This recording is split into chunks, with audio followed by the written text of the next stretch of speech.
young puppeteering class for young girls in Taichung? Is this going to happen? I'm thinking about it. Maybe I will start a We're class just giving in you pressure. English or in Chinese.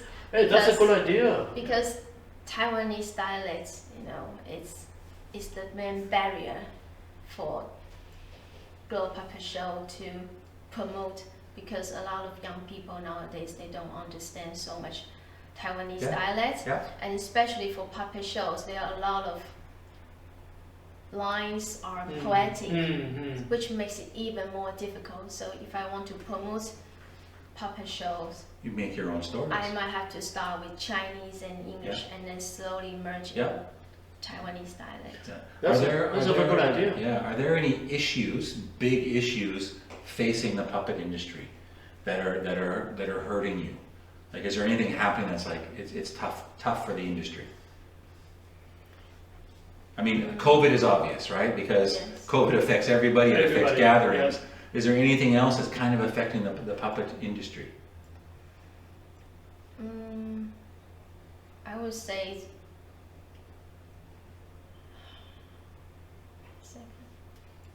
Losing audience, maybe losing cases. I think it's frustrating. It's frustrating. One of the things I would think of is just children in general, right? Right. Children in general want some kind of screen in front of their face. They'll sit there for hours. Yep. They don't want to put that down and do new things, right? Nope. So or see new things, unless it's a superhero movie. So yeah. Well, I mean, I'm going to tell you something interesting here. I mean, to Taiwanese people, we actually have this puppet show in our everyday life. If you pay attention, you pass by a temple, I mean, chances are you're going to see a puppet show troupe there, but nobody's watching except God. And then what is funny is usually you're saying that, so you don't know what Taiwanese people do for entertainment. And because of COVID, and we cannot travel abroad, so domestic traveling has become very popular. So one day I hear my friends telling me that he's gonna take his kids to this Yilan National Center of Traditional Art. Okay, there's a National Center of Traditional Art in Yilan. I said, for what? And he said, yeah, they got really cool puppet show over there. I said, you're going all the way from Taichung to Yilan for something you can watch on the corner, on the corner of the temple. And then, so for me, that just doesn't make any sense, because I think I understand what Roxy is saying right now. The frustration is this kind of art has been so limited as a temple or religious activities. Like for us, it's not that interested for school children. So if you're really interested in this, you have to go to museum, you have to go to cultural center just for this. But as a matter of fact, it's in our everyday life. Max, you have to understand too, though, that's like any kind of artistic endeavor.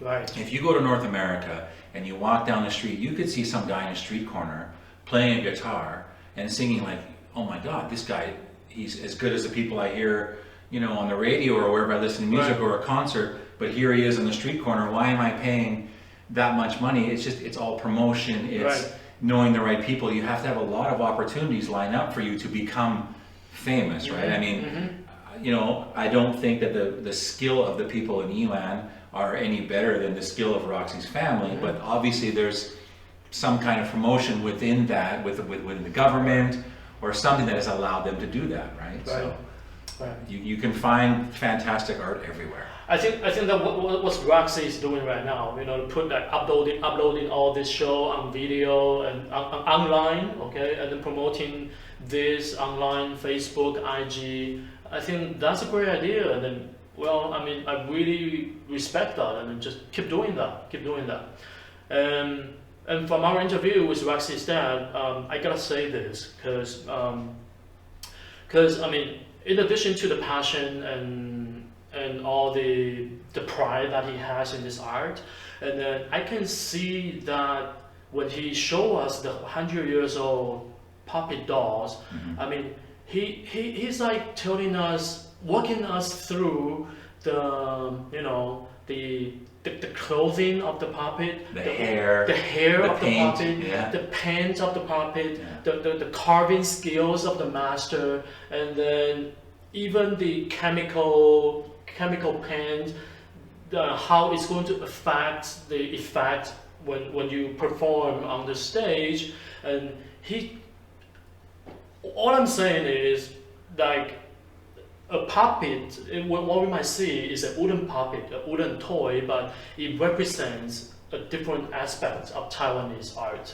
Even the language you just mentioned, a lot of people like find this not easy to understand, because the main language on puppet show is Taiwanese, and like Roxy said, is very poetic.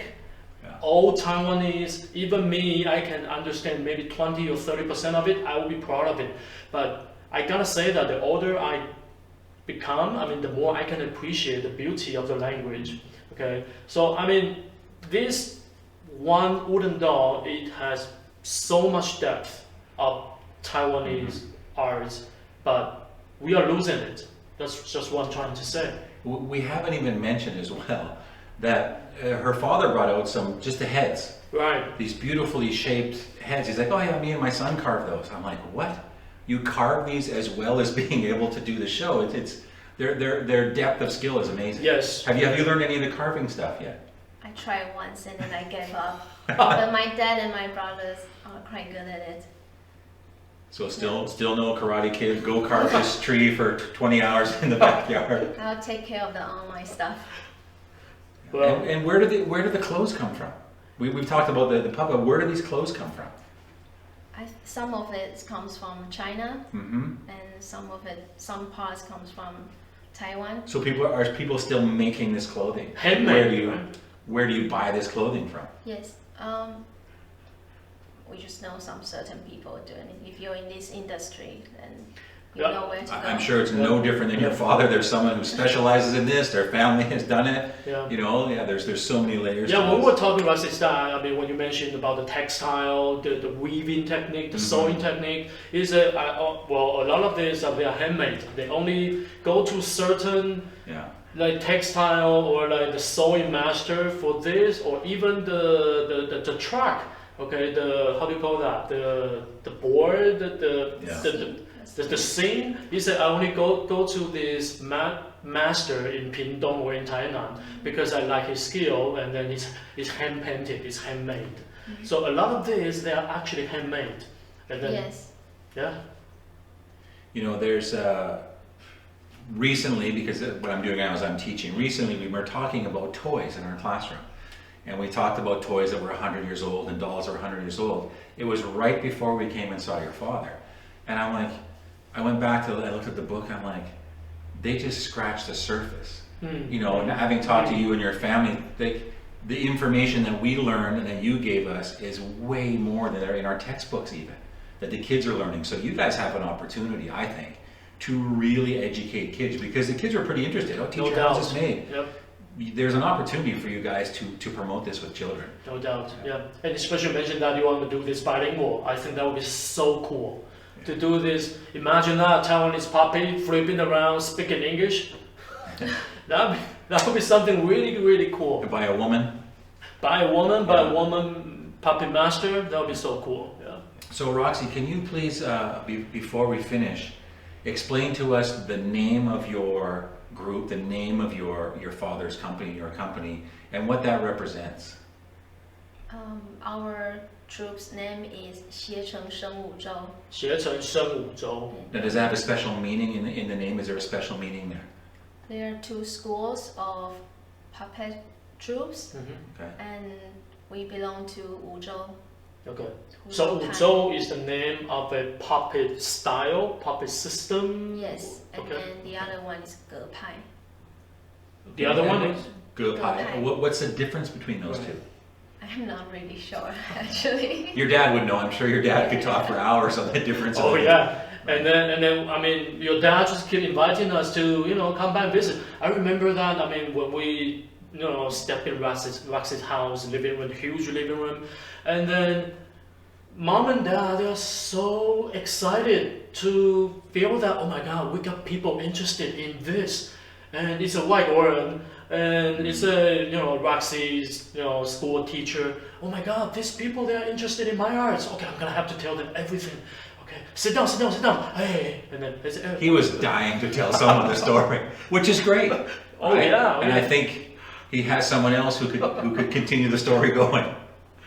Yeah, and we would love to go back and visit your mom and dad. I mean, they're super nice, and You're then welcome anytime. and I can't wait to learn more from your dad about the history and of this Taiwanese palm puppy, right? I'm hopeful that the dad's going to dig up some old training videos in the backyard of maybe him as a child pulling the ox cart by himself to get strong enough to do the puppet show. We always get very excited, and we got really big self-achievement if anyone is willing just to stop for a short time and have a look and appreciate these arts. We always feel very happy and very excited to share. Yeah, just imagine that. All that we have talked about, all the work that goes behind it, and what moves you the most if someone stops and appreciates it. Right? And that's all it takes is an appreciation of. We hope that by talking to you and your family, we can help that. Right. If we can somehow help promote this and get more people interested, that would be fantastic for us. All I know is next time, right, if I drive by a puppy show, I'm gonna stop and watch. Okay. So for our viewers and listeners right there, I mean, if you ever come across a puppy show in the temple, feel free to stop by because no admission fee is free. You can watch a show with the gods, so why not, right? And don't forget, pop your head around the corner, see who's doing the show, give a little wave, and go on your way. They'll know that you watch, and they'll feel very appreciative of it. Right. Yeah. Right? For sure. Yeah. Don't be shy. Give them some credits. Yeah. Well, I think that's about wraps it up for this episode of Hand to Hand. Once again, Roxy, thank you very much for coming down here. And of course, the next time you talk to your family, please tell them thank you again as well from us. Thank you very much for coming. Thank you for having me on the show. All right, so I think that's it for tonight. That's it for today's show. Okay, so we'll see you next time. Bye bye.